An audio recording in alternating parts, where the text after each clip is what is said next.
start is really know the shapes of sine curve, cosine curve, and tan curve. I will be briefly showing them, but you should know this all by heart before you attempt this transformation class. You can't transform graphs, you don't know what they look like. We look at all three graphs, and I'm going to give you a transformation. So it's very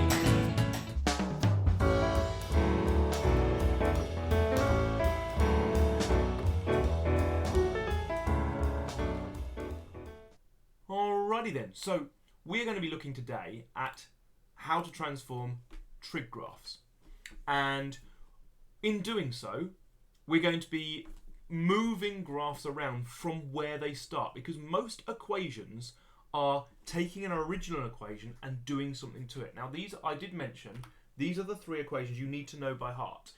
They're between 0 and 360, they go up, the sine and cos go up to 1 and down to -1, and we should know the shape of them by now. We should know that sine starts at 0, goes up to 1, then down to 180, down to 0 at 180, then down, then up. Cos is very similar but 90 degrees shifted, and tan is this weird one that has asymptotes, which I haven't drawn on there, but those asymptotes mean it can never be 90, it can never be 270. Okay, so we're going to be talking about translating, we're going to be talking about stretching, and we're going to talk about reflecting or flipping the graphs. And then at the end we'll look at how you can deal with a problem where you've got multiple transformations to deal with. Once again, I do request anyone, send me the work you've done. Show me the stuff you've done. I can always give you responses. There's always in the description below, there is a link to a worksheet you can do with exam questions on this. Feel free to send it to me on the email or Facebook group, and I'll happily have a look at it, and we can help with anyone who's struggling with any of the questions. So let's first of all look at translations, and we can see these two types of translations. When we're adding or taking away for that matter, we're going to be moving either up, down, left or right. And you will notice on the one I've given you there, there is a big space, which is a clue. But for which one of these is this relevant? Well, what I'm going to do is copy the exact thing into the into my whiteboard and move over to my whiteboard. So here it is. Now, the first one, what is happening here is we are getting our y equals sine x, which you can see I've prepared for us here. But we are then, once we have done that, we are now adding 3, which means the whole graph will move up 3 spaces. Now there's 2, so this is 3. So we've gone from 0 to we'll go up to 3. And you can do it by moving a series of points. This one goes up to 4, because 1 add 3 is 4. And there, and the lowest point must be 2. The whole curve just moves up 3 spaces. So we try and make it look exactly like the one that's on there. And that is moving up 3. So basically, because it's away from sine x, it's moving the whole thing up. The difference with this one, you see, is you have to deal with it before you do the sign. So you're dealing with the input rather than dealing with the output. When this happens, you're going left and right, because it's the input that's getting affected, not the output. And actually, anytime you have a bracket involved, you go the opposite way to you might expect, because the input has happened earlier. So for this one, we've used green. I should probably change to a different colour so that we can see which one is which. This one is going to move, using the blue one, left 30 spaces, which means every point, this one has gone to here. This is why I've got my graph in 30s, and this one will go just beyond. So the graph itself, all the key points of the graph, remember I talked about that, move left. So the graph has shifted left. And that is how that works. So this one, inside the bracket, is going to shift that way. We could do the same with cos. It's going to be, if it was a cos graph, we would then shift the entire cos graph left, right, up or down. Let's do that now. I have to find where my cos graph is. This is cos. So if I wanted to do cos, and let's say y equals cos x minus 60, This is in the bracket, so it happens before, so it happens to the inputs, so I believe it's going to go forward 60. Basically what we're saying is the input happens 60 later. So we're going to take all the key points. There's the 0, 90, 180, 270 and 360, and we're going to shift them to the right 60. So that's the new point, that's the new point, that's the new point. And we just draw our new curve. So that's the new point, so we're going to go, and the curve must look exactly the same. And that I forgot to move, so it should be there. There we go. And all you can see is the whole graph has moved that way 60. So this is how we do adding and taking away. I'm going to strip that back because we're going to need the cosine curve a bit in a minute. So going back into the graph, you can see, so to summarize, and I recommend you pause and make these notes. Inside the bracket, it moves left and right, but it goes the opposite way to you'd expect. So the adding takes it left and the minusing takes it right. This is because we're affecting the inputs. When you affect the inputs, it causes the outputs to not have happened yet, or to be behind where the schedule rather than ahead of schedule. Outside the bracket, we're dealing with the outputs, which means you take your output and then shift it, which means it goes up and down in the direction you would anticipate. So this is the first stage of the translations. Second thing we're going to do is stretches. So we've now got 2 sine x and sine 2x. Again, we can take this in because this is not going to do the same thing as we've just talked about. If we go in to our graphical thing, I need to move it over slightly so it's hiding. Here we go. So my face can be seen. So what we're going to do here is we have to imagine hammering a nail into anything that is on the line. There are my nails going in, and there's one. So when you're dealing with 2x or sine 2x, either of them, we hammer a nail in to the line. So when we got 2 sine x, what we're going to do is we're going to double the outputs. Notice again, here is my original sine x, so we're getting the sine x curve, then doing it. So it's going to happen to the output, so we're going to stretch everything. That's going to be twice as high. This one is going to be twice as high. This one's got to be twice as high. So everything just gets bigger, except below the line, where everything gets twice as deep. So below the line, it's also doubled.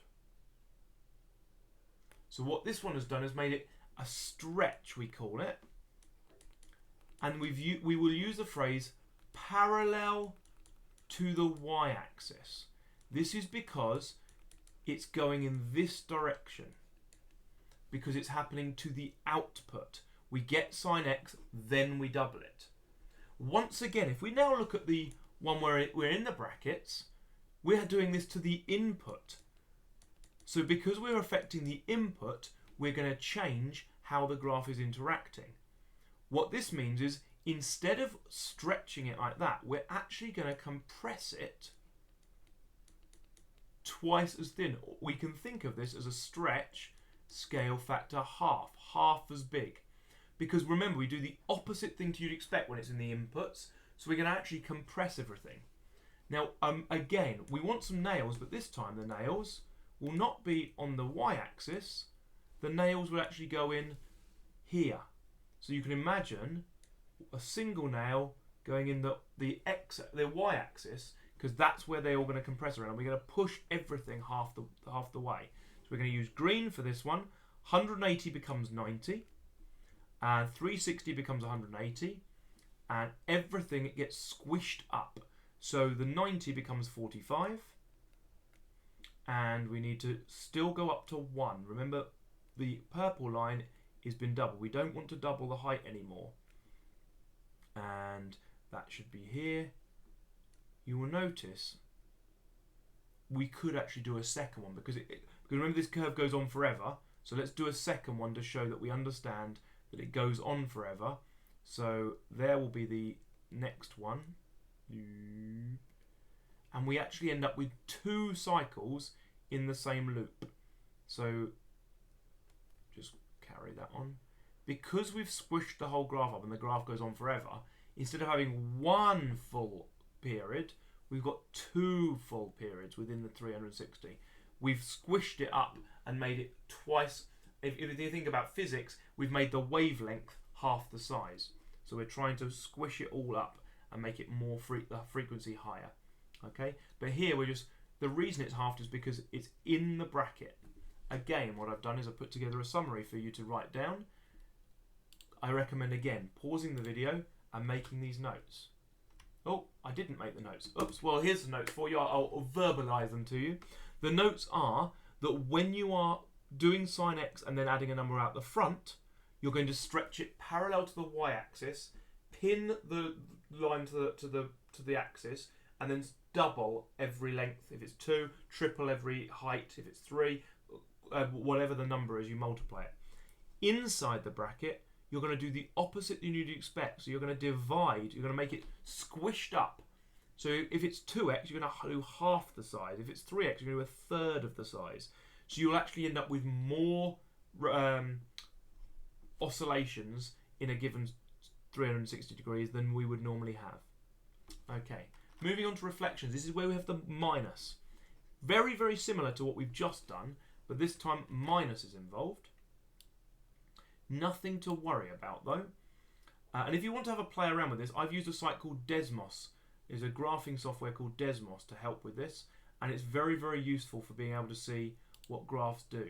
So let's bring this up and shrink it like we did before, and hopefully I can fully explain the final one, which is what happens when we've got minuses involved. So when there's minuses involved, again, the minus out the front means we've got sine x, then we minus it. And this one, we minus, the minus happens to the input. However, the weird thing is that it does the same thing, but for different reasons. Let me show you why. We're going to do this one in blue. What this done is, it takes the whole line and flips it, or reflects it, in the y-axis, in the x-axis, in the direction of y. So all I'm doing is flipping the minus bit, flips the entire graph. But it does the same over here.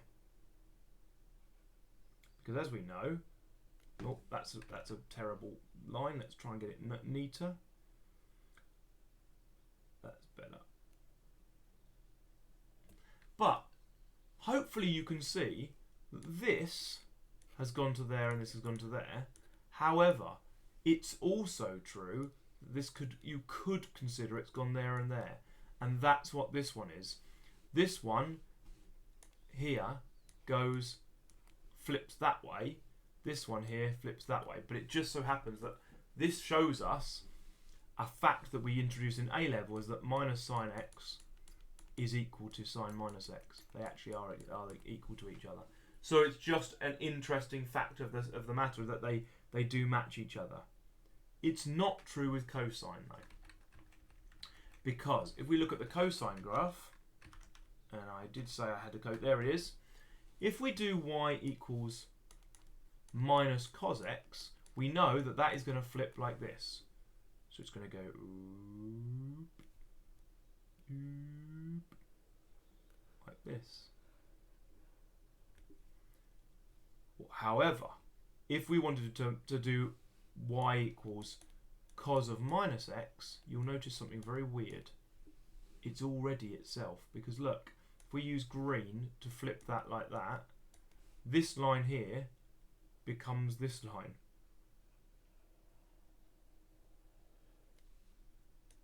It kind of matches exactly up if I could draw straight.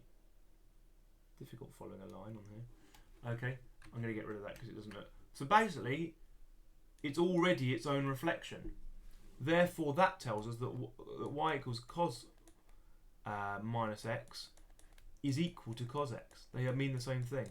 And actually, that tells us that we can get rid of the y, and cos minus x must equal cos x. So be careful when you're doing the reflections. Minus out the front reflects up and down. minus at the end reflects, minus in the thing reflects the input, so it goes left and right and flips it round. So that's, I recommend pausing and writing a summary for yourself of that, because they're the three things. Now the final thing to bear in mind, we haven't really looked at the tan graph. I'm oscillating through all sorts of things. Here's the tan graph. What I might do when I get more complicated things like y equals 2 tan x plus 3, because it's kind of got two things. So what we need to do is tan x is here. I then might make a note of what this does. This times it by 2, then we add 3, and we just do it according to BibMaths. So what we're going to do is I need to times it by 2, which means pin it in here and stretch it up. So this is going to be doubled, so that's about there, so we want to go to about there, and this point here is like there, so we want to go up to there, and it's just going to get steeper. That's an awful line. And shallower. Okay, so it's stretching it up, and we have to do that with all of them. But then the add 3, we have to move everything up. So actually, everything goes up 3.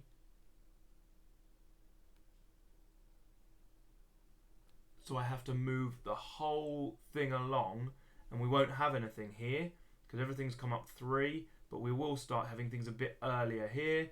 So up 3, we'll have things a bit earlier. Because everything's been stretched and come up 3, so we end up with a similar idea here, but this line needs to come down, and obviously it's carrying on through, so we're moving the whole thing up and down after we've stretched it. That's possibly easier to see on the cosine curve we had. So if I just highlight everything I want to delete, but not the graph.